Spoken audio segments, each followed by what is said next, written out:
Welcome to another On The Couch here. Ando's gone, it's been brilliant. I've been able to take over 2 of his segments tonight, so hope you're enjoying China, Ando, and I'm sure you'll be back next week. But thanks to my foot doctor as well for supporting this and sponsoring us as well. So happy athlete, happy feet, happy athlete as well. So make sure you get down and see them this time of year with all your niggles. We got the great man, Grant Filkey again. Grant, thanks for joining us, mate. Pleasure. Mate, born up in Loxton and didn't take too long. I got told a story by Rocky Butterworth, who you know quite well. He told me that you got in an under-15s game out of a possible 45 votes. You said you got 45, but you actually got 42, which is still a massive effort. That was the medal for the year. You had 15 games and possible 45, 42, but I don't think. So what happened? What happened in the 15th? Oh yeah, well, Bit stiff. Bit stiff. Yeah, and a hammy. Mate, not long after that, 16 years old, from the Riverland, you get identified to come down to Westies and given a crack down there. So how'd you go with that at 16 years old? It was very difficult. What actually happened, we played in those years Sapsaza. Yep. You know, Sapsaza run primary school, so I'd played in 2 of the state Sapsaza sides, so I'd gone through the system pretty well. West Adelaide followed me from there, and then I was in 4th year at high school, not really enjoying it, and Hallett Shuard, great Riverland bloke who was involved with West Adelaide, come down and said, "You're looking for a carpentry apprenticeship?" I said, "Yep." Within a week, he got one for me, and I was in Adelaide at 16, living with someone and playing football at under 17 level with West Adelaide Footy Club. Yeah, so you made your league debut at 17. That year I played under 16s, played reserves as a 16-year-old, and then went back and played under 19s, and we won a grand final that year. Okay. In under 19s, and then the following year played league footy. Yeah, Yes. and Best homework well. Best first year player in your best young player first year at your club. Sam Suckling, we had the best first year players. So you found the move pretty well, and you settled in quite well then. Westies weren't a great side at that time either. I think we finished 8th or 9th, so we were no Port Adelaide, Glenelg, anything like that. We had some great, actually, in that era, before Centrals had that wonderful era a little later, we had some wonderful tussles with Central Districts Footy Club. But no, we were no world beaters at that stage, don't worry about that. And Grant obviously spent 19 years playing footy at the highest level. Yeah. Had a couple of cracks at, you've got a few AFL games in there as well with that as well. So where'd you head to from Westies? In '82, Fitzroy Footy Club invited me over to the whole pre-season with Robert Walls and the boys. That they had a really good side in '82. They played finals in that year. I think they even got to the prelim finals.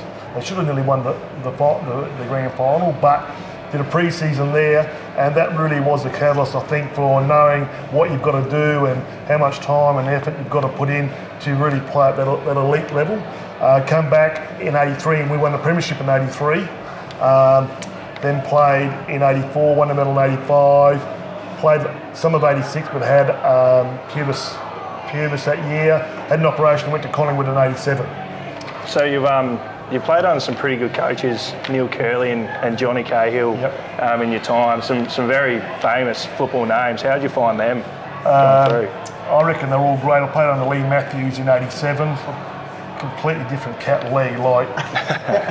Lee coached like he played. There was no hesitation. No hesitation. I don't know. I don't think Lee was a huge rat for me because I didn't have a great year, but I really appreciated the way. I wish I could have gone to him at 18 instead of 25, and I think I would have ended up being a much better footballer. Absolutely, Mate, absolutely. And talk about getting to Collingwood.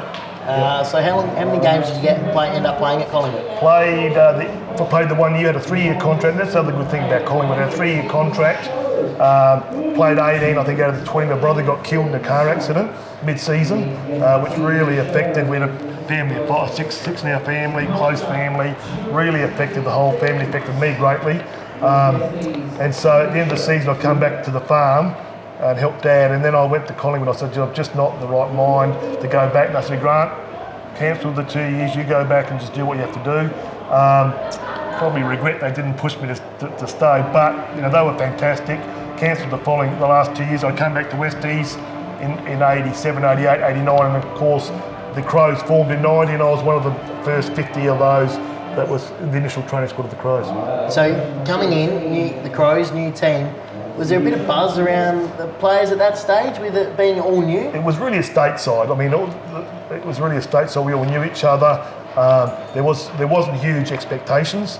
I mean, the crowd was just phenomenal. Some of the pre-season against Essendon, we had 45. They packed. We couldn't get to the ground. And those first couple of years, there wasn't huge.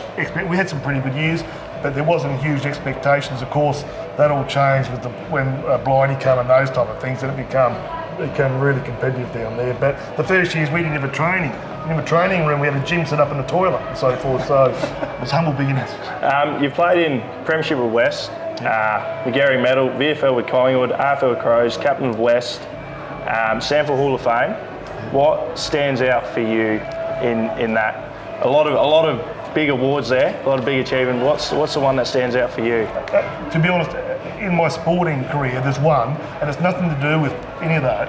As a 16-year-old, as a 12-year-old, I used to go to the Loxton Oval and watch all my heroes play cricket. Billy Potts are all my heroes, and so as a 15-year-old, I was given the opportunity to play A-grade cricket. And I played with these guys, and we won a premiership when I was 15, opening the bowler, and I was playing with all my heroes, and that is still my greatest memory. I enjoyed playing cricket more so than football, and I certainly wasn't as good as in that area. But when I think back, and I spoke at the Riverland not so long ago, because you were so impressionable as a 15-year-old. For my sporting career, that was my greatest moment as a 15-year-old, to win a premiership and to play with all 12 of my heroes. Yeah. Football terms, there was many great memories. I think you always remember the team aspects more so than the personal aspects, because they're longer lasting, you can enjoy them. And so I think any premiership you play, no matter what level, whether it be Loxton, SNFL, AFL, those are the most lasting memories of your life. Absolutely, so that agree. It's just fantastic. For sure. Mate, for sure. Obviously SNFL Hall of Fame, touched on some of those, but SNFL Hall of Fame, that must have been a fantastic night to get inducted. Oh, yeah. I think the good thing I spoke the other week, good thing about retirement is that people always remember your great games upon retirement. They don't remember the ordinary games, and I had some ordinary games, there's no doubt about it. But upon retirement, people always look at your good games. I mean, and I know personally where I was in the pecking order. I knew I was never as good as the McIntoshes and the Aishas and those type of players, but I always knew if I was super fit and gave my best, I could match them for short periods of time. And so to be put in that Hall of Fame and to be standing or sitting next to these great players you admired was just, for my person, was just fantastic achievement. Speaking of Hall of Famers, you've played with obviously hundreds of fantastic footballers. Across your time, who's probably some that stand out, not necessarily as the best footballers, but some of the biggest characters that you've come across that have, I guess, had an impact on you? As a young boy, I played against a bloke called Duckworth. He won a McGarry Medal at Centrals. He was unstoppable. He was unbeatable. It was an awe at him. He was 6'6" and ran even time, just crashed through packs. I think he went back to WA at that particular time. He had a huge impact on SA football. But during my time, I really looked up to the Gary McIntoshes and the Michael Aishas. They were sensational players. Those Johnny Plattons, those players that played in the SNFL and then become great players in the AFL, I think you can do nothing but admire those type of players. Absolutely. Mate, 364 games for West Adelaide. Is there one that stands out to you more than the others? I think the premiership. I think the first game you play, probably the first game, the premiership, and your last game, because it's so sad in so many ways. It's the end of your whole career and so forth. But as I say, I think the premiership one stands out more so than ever because it's a team situation. And of course, your first game and your last game is a very special to you as an individual as well. Something off footy, you've got your own real estate business. You've actually just sold and helped my brother buy a house not too long ago. You're just telling me. So how is that tracking? How's that change of lifestyle for you? During football, I had my own sports store, so I was in the sales industry. And when we sold that, I've been in real estate for the last 20 years. I think you're in the sales industry. You're there to help people. I love it. My own son's coming to the business now. I don't own the business. I'm just working in the business. I won't name it because I know you've got sponsors.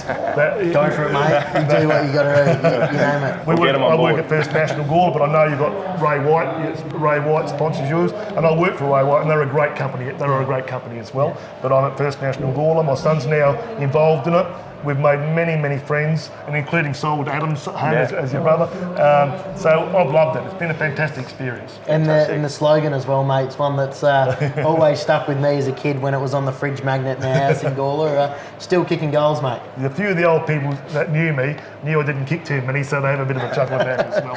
Mate, and Rocky's just slipped in that he reckons that you got rid of the sports store because you had enough of selling black sneakers. Ah, yeah, that's another story. Another story for another time. Mate, it's fantastic to have you on tonight, Grant. We're going to have you on in a month or so as well with a few of the old teammates by sounds to tell a few stories there. But mate, absolute champion of the game. Fantastic for coming on tonight, and we really appreciate it, mate. Thanks very much. Cheers. Thank you. Make sure you stay tuned and jump onto our Facebook page as well, Piranha Media, to watch all our Before the Bounce content as well. Don't forget, find us on Facebook at the South Australian Footballer, Piranha Media. You can find us at our YouTube channel as well, the SA Footballer TV, for all content around South Australian football, all our magazines, and especially Before the Bounce each week.